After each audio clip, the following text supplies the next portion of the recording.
She stood at the gate, calm and composed, her accent slightly thick but her words clear. The gate agent scoffed, rolled his eyes, and mocked her in front of a crowd. What he didn't know. She was the founder of a $950 million global travel company, and by the next morning, every single booking her group had with the airline vanished. In seconds, bias turned into $1 billion loss. She was known as the visionary behind one of the fastest-growing travel empires in the world, Ava Duclair, founder and CEO of Jetverse Global. A proud black woman who started out booking trips from her tiny apartment in Atlanta, Ava turned her love for travel and culture into a $950 million enterprise that served clients across 6 continents. Her reputation in the industry was unmatched. Poised, brilliant, and deeply respected for her professionalism and advocacy for inclusive travel experiences. On a brisk Monday morning, Ava arrived at JFK International Airport with 40 of her top executives. They were en route to Zurich for a landmark global summit, one that could expand Jetverse reach by another $100 million in contracts. Dressed in elegant business attire, she led her team with quiet confidence. As they approached the gate, the atmosphere changed. A gate agent, slouched behind the counter, barely glanced up. His name tag read Chad, and he was known by frequent flyers and airport staff alike for his dismissive attitude, especially toward passengers he perceived as less important. He had no idea who Ava was. And within minutes, his arrogance would spark a chain reaction no one at that terminal could have imagined. As the final boarding call neared, Ava noticed that 2 of her executives, key speakers at the upcoming summit, had not been assigned their upgraded business class seats despite the clear booking confirmation. Calmly, she approached the counter to resolve the issue, portfolio in hand, and a warm yet professional tone in her voice. "Excuse me," she said gently, "I believe there's a mix-up with seat assignments for 2 of my colleagues. Can you help us correct it?" The gate agent, Chad, barely looked up. With a scoff, he said, "Yeah, no clue what you just said. You wanna try that again? Maybe in English this time." The air shifted. Ava's slight French Creole accent, which she carried with quiet pride, had always been a mark of her roots, a reminder of where she came from. But in that moment, Chad turned it into a weapon for public ridicule. He leaned sideways, mimicking her tone mockingly. "I think she said, ZE seats are not fancy enough."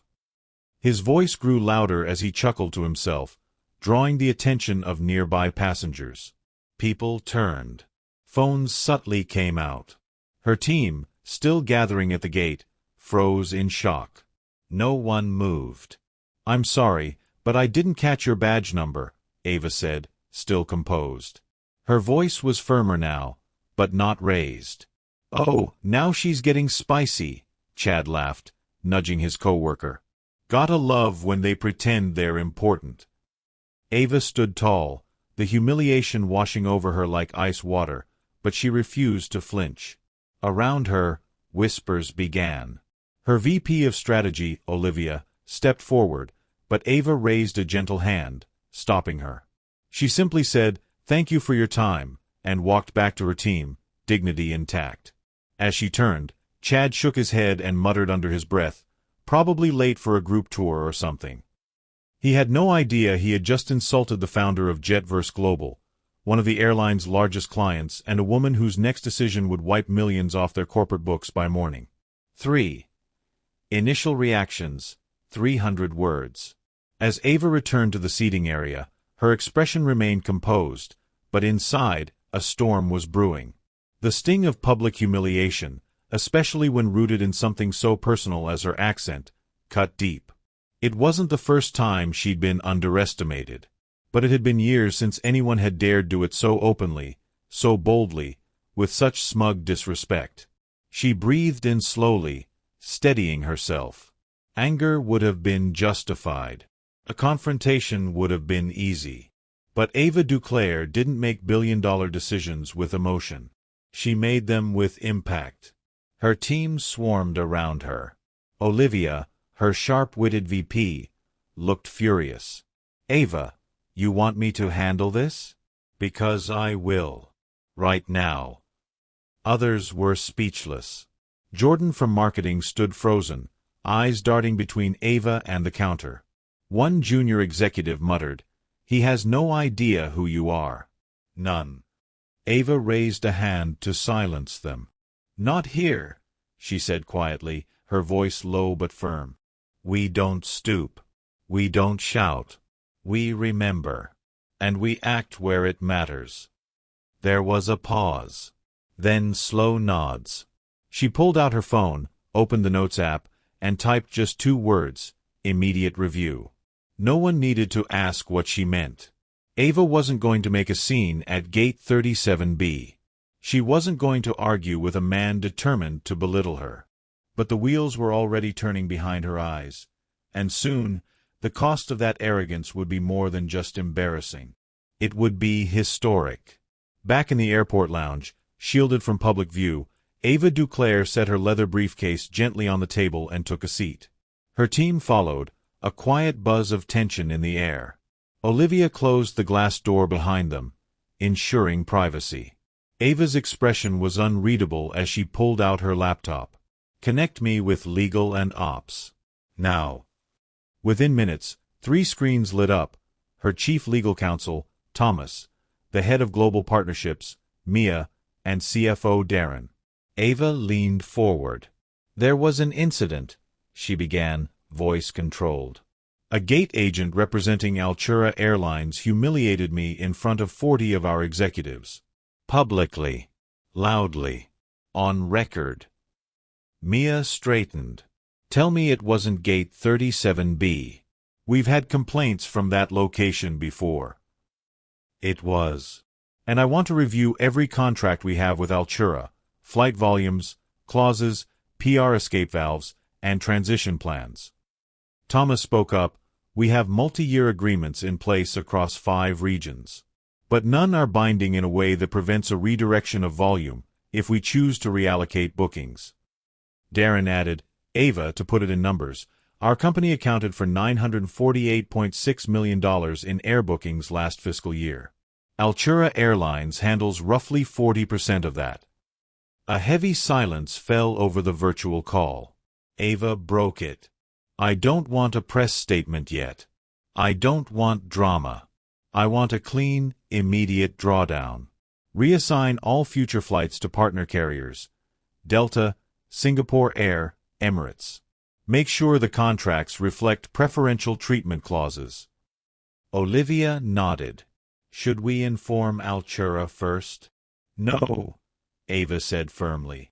"We'll let their sales team find out when the cancellations hit their dashboard." Quiet. Precise.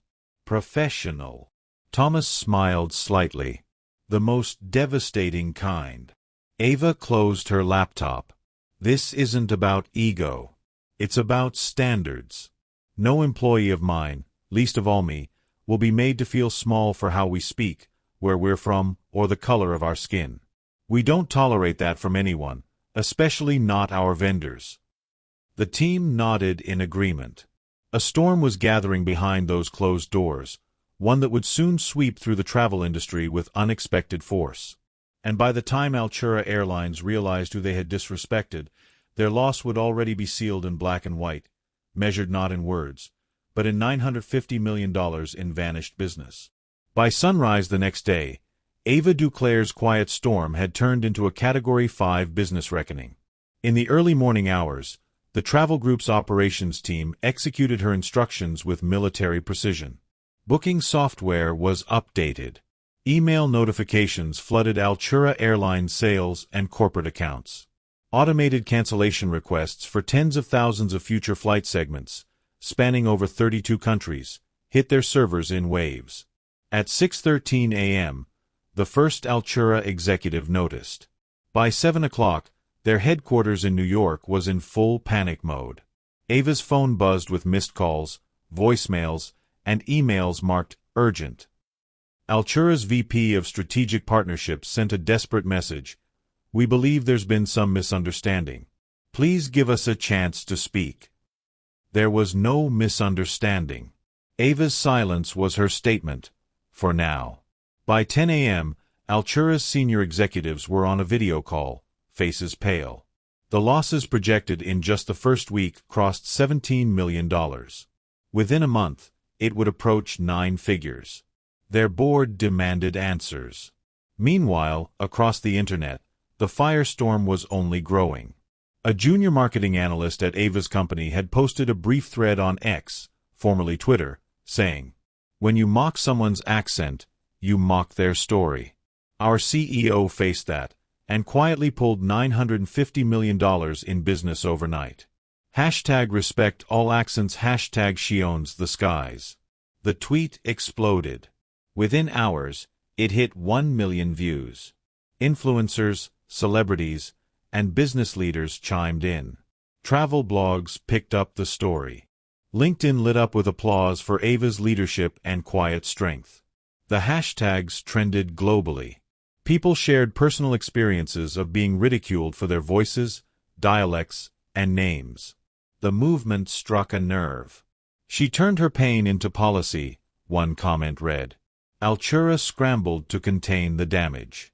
They issued a rushed internal memo stating that the gate agent in question had been suspended pending investigation. But that only fueled the flames.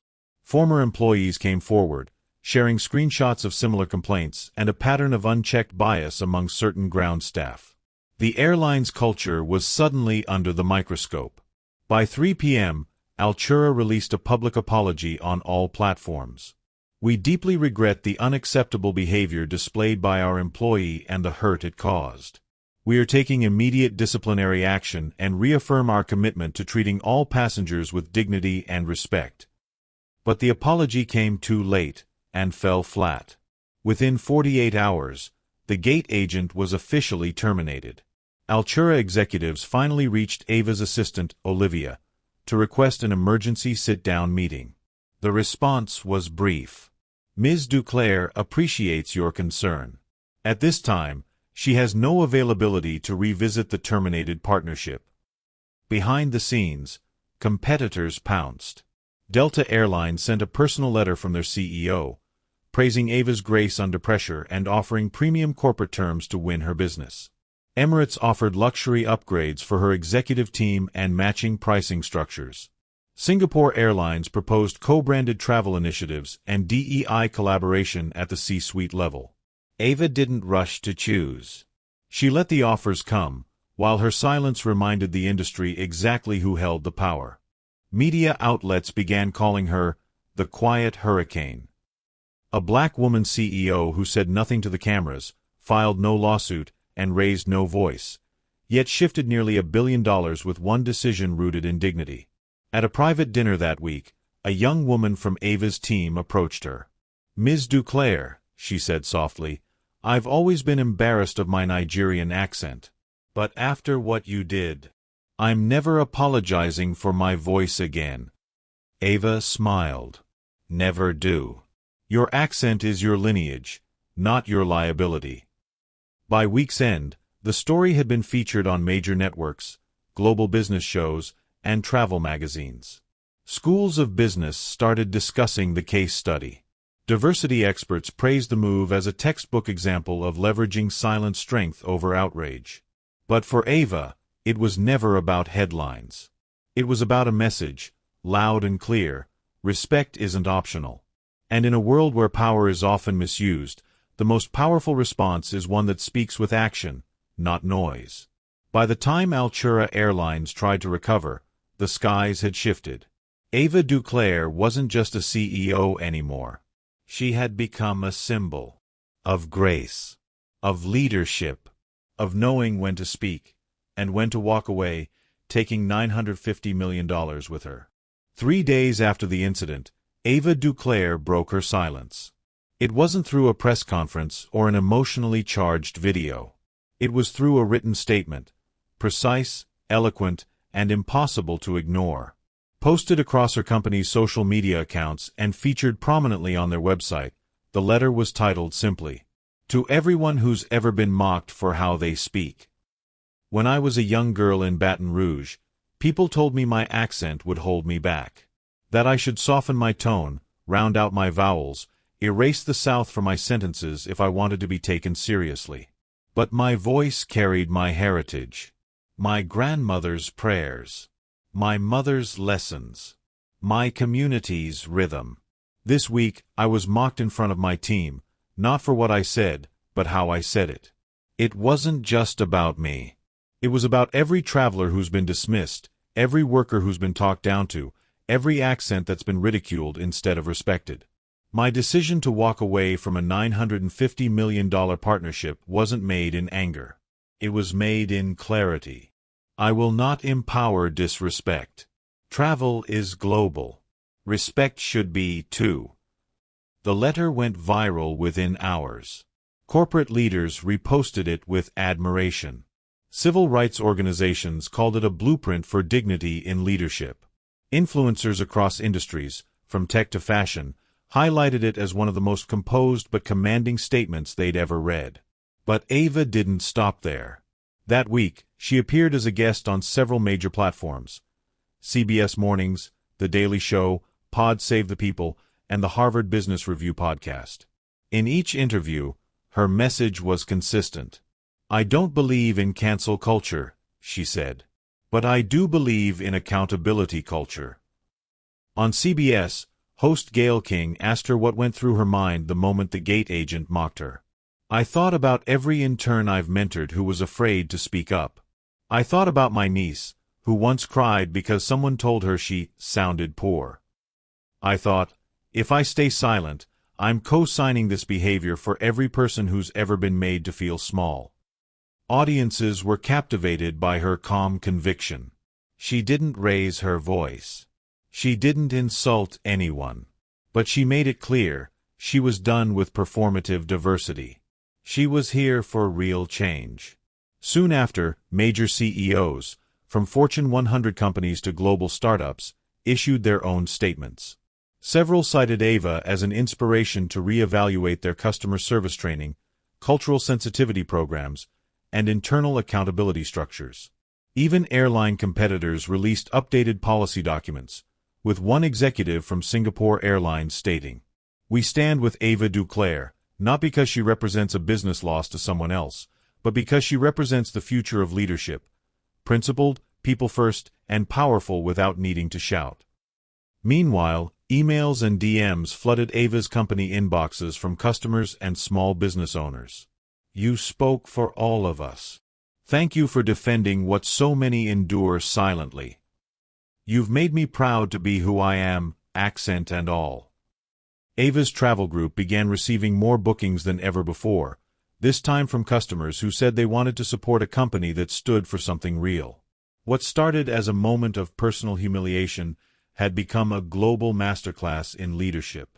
Ava didn't just protect her dignity, she redefined what strength in silence looks like. And in doing so, she reminded the world. You don't have to raise your voice to raise the standard. 7. Lessons learned. 400 words.